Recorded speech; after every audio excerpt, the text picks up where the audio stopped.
पाकिस्तान से south Africa का visa कैसे लगता है, आज इसके ऊपर बात करेंगे। सबसे पहले ये जान लें कि साउथ अफ्रीका पाकिस्तान को कुछ अरसे पहले तक ई वीज़ा देता था, जो कि अब बंद हो चुका है। अब आप सिर्फ स्टिकर वीज़ा ले सकते हैं और ये वीज़ा आप वीएफएस ग्लोबल के थ्रू अप्लाई कर सकते हैं। यानी कि आपने एम्बेसी जाके फाइल नहीं करना, ऑनलाइन अप्लाई नहीं करना, आपने वीएफएस की अपॉइंटमेंट लेनी है, अपनी फाइल प्रिपेयर करनी है और इनको जाकर जमा करा देनी है। अच्छा, साउथ अफ्रीका की जो ऑफिशियल फ़ी है वो है 5300 यानी 5300 रुपया, लेकिन वीएफएस ग्लोबल वाले आपसे $50 लेंगे इस सारी अपॉइंटमेंट के और इस सारे वीज़ा को जमा कराने के, यानी कि टोटल कॉस्ट आपकी 19,300 रुपया पड़ जाती है। अच्छा, अब फाइल कैसे प्रिपेयर करनी है? फाइल प्रिपेयर करने के लिए कुछ बेसिक ज़रूरतें होती हैं, जैसे हम हर वीज़ा में बताते हैं। यानी आपका 6 महीने का पासपोर्ट वैलिड होना चाहिए, 2 वाइट बैकग्राउंड में आपके फोटोग्राफ्स होने चाहिए, इसके अलावा आपके पास बैंक स्टेटमेंट होनी चाहिए, इसके अलावा hotel booking, return ticket, itinerary या ट्रैवल प्लान ये लाजमी आपने बनाना है। इसके बगैर आपको वीज़ा जो है वो बिल्कुल डॉक्यूमेंट अधूरे रहेंगे। एक वीज़ा एप्लीकेशन फॉर्म होता है DHA 1738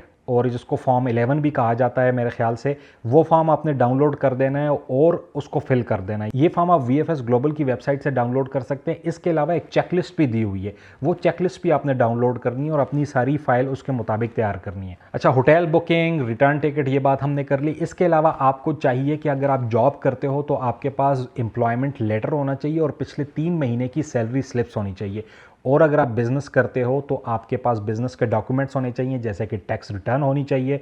बिज़नेस की अगर बैंक स्टेटमेंट है, बड़ी ज़बरदस्त बात है। अपना लेटर हेड, बिज़नेस कार्ड और चैम्बर ऑफ कॉमर्स का जो आपका मेंबरशिप कार्ड है वो आपने लाजमी लगाना है। जो मोस्ट इंपॉर्टेंट डॉक्यूमेंट है साउथ अफ्रीका के लिए वो आपकी बैंक स्टेटमेंट और आपका ट्रैवल प्लान या आपकी ट्रैवल आइटनरी है। ट्रैवल आइटनरी, ट्रैवल प्लान आपने लाजमी लगाना है, तो ये बहुत ज़्यादा इंपॉर्टेंट। अगर आप वहाँ किसी इवेंट के लिए जा रहे हैं तो उसका इनविटेशन, उसका टिकट, या कोई क्रिकेट मैच देख रहे हैं या कोई और कॉन्फ्रेंस अटेंड कर रहे हैं तो उसका लेटर वगैरह आप लगा सकते हैं, वो एक्स्ट्रा डॉक्यूमेंट्स हैं। अच्छा, बैंक बैलेंस कितना होना चाहिए? देखिए, अगर आपका 15 से 20 लाख रुपया बैलेंस है, बैलेंस की बात कर रहा हूँ, स्टेटमेंट की बात नहीं कर रहा। अगर आपके अकाउंट में 15 से 20 लाख रुपए पड़े हुए हैं तो आपके वीज़ा के चांस तकरीबन 70 से 80% है। और अगर आपके अकाउंट में 20 से 25 लाख रुपए पड़े तो आपका वीज़ा का चांस जो वो तकरीबन 90 टू 95% है। ये बहुत ज़्यादा इंपॉर्टेंट है कि आपकी बैंक स्टेटमेंट अच्छी होनी चाहिए। अच्छा, आपने ये सारी फाइल प्रिपेयर करके वीएफएस से आपने अपॉइंटमेंट ले लेनी है, जिसके $50 आपको पे करने पड़ेंगे। और जो वीज़ा फ़ी है 5300 यानी 5300 रुपया, वो आपने जब अपनी फ़ाइल जमा करानी है उस टाइम आपने देना है। प्रोसेसिंग टाइम तकरीबन 10 वर्किंग डेज़ है, यानी कि आप 10 से 15 दिन अपने जहन में रखें और आपका स्टिकर वीज़ा आपके पासपोर्ट पर लगकर आ जाएगा।